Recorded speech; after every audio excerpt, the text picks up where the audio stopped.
नमस्कार दोस्तों, स्वागत है हमारे YouTube चैनल पर। आज हम बात करने जा रहे हैं गेहूं की फसल के ऊपर। और क्योंकि गेहूं की अवस्था जो है वो अब हमारी लगभग 75 से 90 दिन के बीच की हो चुकी है।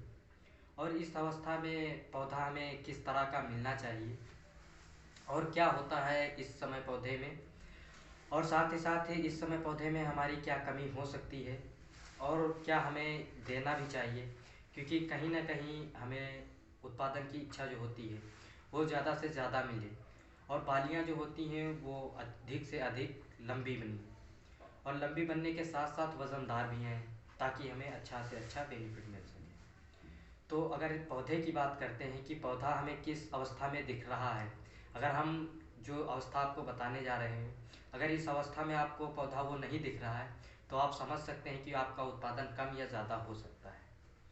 तो चलिए वीडियो को स्टार्ट करते हैं। इससे पहले आपसे एक छोटी सी गुजारिश, अगर आप हमारे चैनल को अभी तक सब्सक्राइब नहीं किए हैं तो चैनल को सब्सक्राइब कर लीजिए और लाइक कर दीजिए, शेयर कर दीजिए, ताकि हम आपको और अच्छी वीडियो बनाकर दे सकें। साथ ही गेहूं के ऊपर शायद एक वीडियो और बनेगी जो कीट को लेकर के होगी, क्योंकि अब जो अवस्था है इस अवस्था में कीट भी आने शुरू हो जाएंगे। तो सबसे पहले बात कर लेते हैं कि पौधा हमारा किस अवस्था में दिख रहा है इस समय। इस समय अगर हम बात करते हैं, अगर बालियाँ निकलने का समय हो चुका है तो जो हमारी लास्ट वाली पत्ती होगी, यानी जो आपने देखा भी होगा एकदम सीधी सी, जो आपको स्क्रीन पर दिखाई गई है एकदम सीधी सी, इस पत्ती को अगर आप देखोगे तो ये आपको एकदम हरी मिलेगी, बहुत ही हरे कलर की। और ये जितनी ही ज़्यादा हरी होगी उतना ही बेहतर उत्पादन हमें मिलने वाला है। क्योंकि करेगी क्या ये, क्योंकि जितना भी हरी होगी, क्योंकि इसमें क्लोरोफिल की मात्रा उतना ही अधिक होगा, यानी जो पौधे का मेन भोजन होता है वो बहुत ही अधिक होगा। और जितना अधिक भोजन होगा उतना अधिक ये सीधे अब बालियों को मिलेगा, और ये बालियों को जितना ही मिलता रहेगा उतना ही बेहतर बालियाँ विकास करेंगी, दाने भी बनेंगी, जो बालियों में दूध बनेगा वो भी बहुत ही शानदार बनेगा। तो अगर हम बात करते हैं कि इसमें, अगर नेक्स्ट टॉपिक पर बात करते हैं कि इसमें हमारे कमी क्या हो सकती है इस समय हमारी फसल में, क्योंकि ये अवस्था हमारी 75 से 90 दिन के बीच की चली जाती है, तो यहाँ पर हमारी पोटास की मात्रा घटने की बहुत ही ज़्यादा चांसेस होते हैं। पोटास की मात्रा बहुत ही ज़्यादा घटने के चांसेस होते हैं।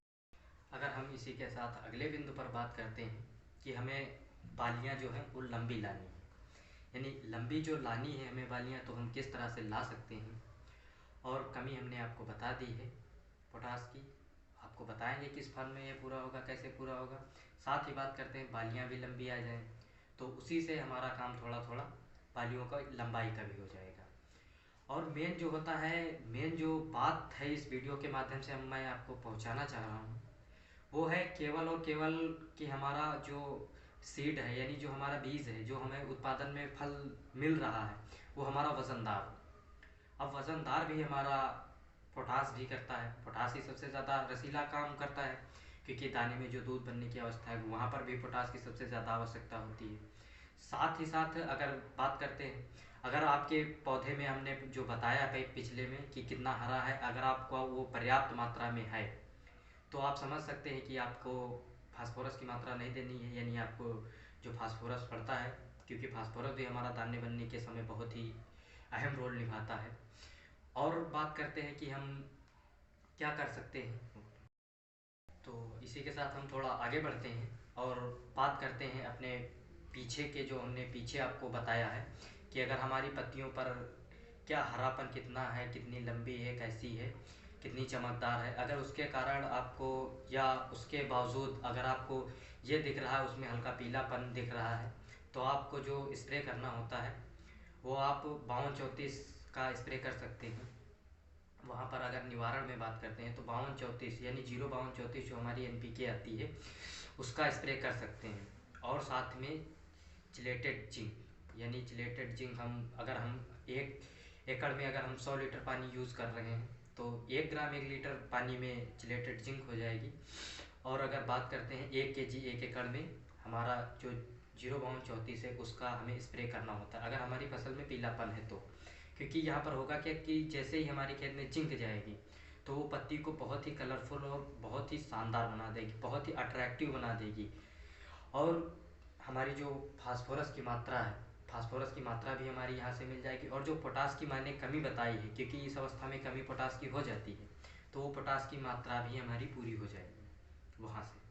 और अगर ये सभी दिक्कतें आपके खेत में नहीं हैं तो आप किसका स्प्रे करें जिससे हमारी बहुत ही बेहतर फसल हो सके। तो अगर आपने माइक्रोन्यूट्रिएंट मैंने पहले ही बता दिया था कि कब आपको डालना है, आपको अगर नहीं देखे हैं तो आप हमारा दूसरा वीडियो डिस्क्रिप्शन में दिया गया है, वहाँ से जाकर देख सकते हैं कि जो माइक्रोन्यूट्रिएंट थे उनके साथ हमने क्या क्या आपको मिलवाने या अपने खेत में डालने के लिए बताया था। और अगर हम बात करते हैं कि सारी क्रियाएं ठीक हैं जो अभी तक बात में चर्चित हुई हैं, तो वहाँ पर हमें एसओपी का प्रयोग करना होता है। शायद एसओपी का नाम लेते ही बहुत लोगों के समझ में ना आए कि एसओपी क्या चीज़ है, क्योंकि एसओपी 0050 को कहते हैं, यानी जो हमारी एनपीके आती है 0050 करके मार्केट में सभी कंपनियां लगभग फर्टिलाइज़र बेस्ड जो होती हैं वो देती हैं हमें 0050 करके। और साथ ही हमें 1 ग्राम 1 लीटर पानी में बोरान मिलाना होता है। इसकी मात्रा कितनी होती है, इससे पहले हम आपको थोड़ा सा और ज़्यादा प्रूफ करेंगे कि ये कितना कारगर है। तो हम आपको थोड़ा एक घटना के माध्यम से बताना भी चाहेंगे कि ये कितना ज़्यादा कारगर होता है।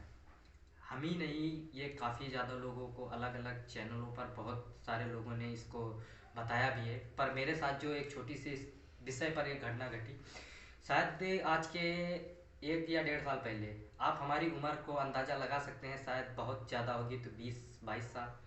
पर आप सोच सकते हैं ज़्यादा दिनों से फील्ड में काम करते करते 1-1.5-2 साल पहले शायद है ये बात। मैं एक जगह फील्ड पर था, काफ़ी ज़्यादा किसानों के बीच में भी रहता हूँ, तो वहाँ से एक चीज़ हमें मिली।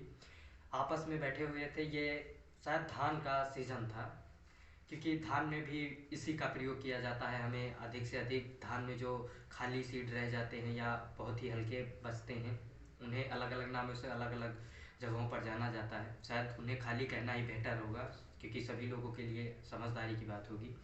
तो वहाँ पर बैठे हुए थे, हम थे और हमारे एक साथ मित्र थे, तो दोनों लोग बैठे हुए थे। तो वहाँ पर कुछ लोगों ने एक सवाल एक व्यक्ति ने मुझसे किया था शायद, पर ये मैंने अपने जो जब मैं सीख रहा था तो ये मेरे गुरुजी ने मुझे बताया था, बहुत ही पहले बता दिया था कि क्या कारण होते हैं, कि कैसे हमारी फसल को डाउन हो जाती है, कैसे क्या होता है। शायद मैंने अपने किताबी नॉलेज के तौर पर उन्हें बताया, पर वो कहीं ना कहीं सही था। पर उन्होंने एकदम प्रैक्टिकल चीज़ वहाँ पर मुझे बताई जो मैं आपको बताने जा रहा हूँ।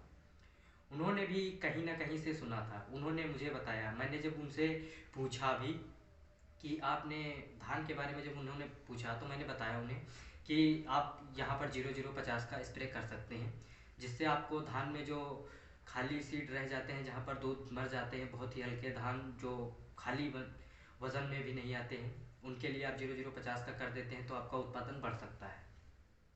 खैर हमारे यहाँ उसे फराहा कहा जाता है, क्योंकि अगर नहीं कह रहे हैं तो शायद बता नहीं पाएंगे। तो उन्होंने कहा कि अगर हमारे धान में ये फराहा कंट्रोल कर दिया जाए तो हमें बहुत ही अच्छा बेनिफिट मिल जाएगा।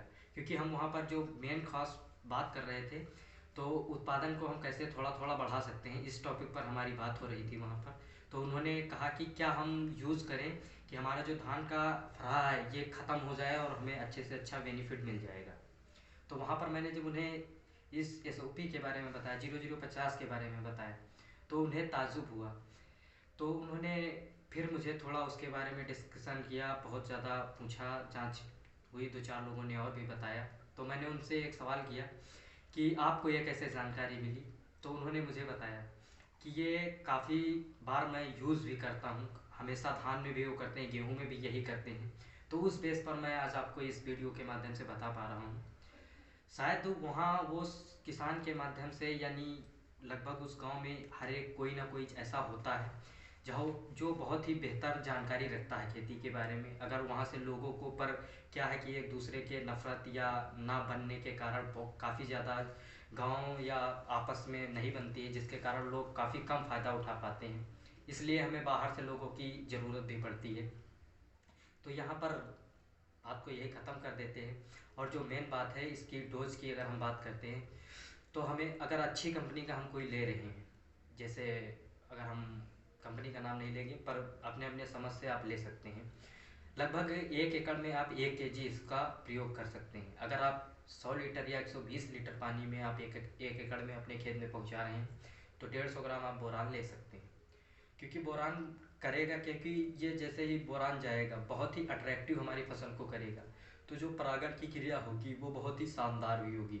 और जो फूल आएंगे, क्योंकि फूल पर जब बहुत ही ज़्यादा चमक होगी तो वहाँ पर हमारी जो परागण की क्रिया है वो बहुत ही शानदार होगी, जिससे हमें वजन भी मिलेगा, बालियाँ भी लंबी आएंगी। क्योंकि जहाँ तक परागण क्रिया होती रहती है, क्योंकि बोरान पड़ जाता है तो फूल मरता भी नहीं है, क्योंकि फूल की लाइफ सर्कल भी थोड़ी बढ़ जाती है। आपको फूल सर्किल के बारे में मैंने बताया भी है कि क्या फूल सर्किल की क्या लाइफ होती है, कैसे ये काम करता है। तो इसी के साथ हम अपना वीडियो समाप्त करते हैं। इससे पहले आप दोबारा जान लीजिए, अगर आपकी फसल में पीलापन है तो आप 05234 1 kg 1 एकड़ में, और साथ ही साथ 100 ग्राम चिलेटेड जिंक आप मिला सकते हैं। और दूसरा, अगर आपके खेत में पीलापन नहीं है, केवल आप उत्पादन बढ़ाना चाह रहे हैं, तो वहाँ पर आप 0050 1 kg 1 एकड़ में और 150 ग्राम बोरान आप कर सकते हैं। बहुत ही शानदार और बहुत ही बेहतर रिजल्ट मिलेंगे। तो इसी के साथ हम अपना वीडियो समाप्त करते हैं। मिलते हैं नेक्स्ट वीडियो में, तब तक के लिए धन्यवाद। जय हिंद।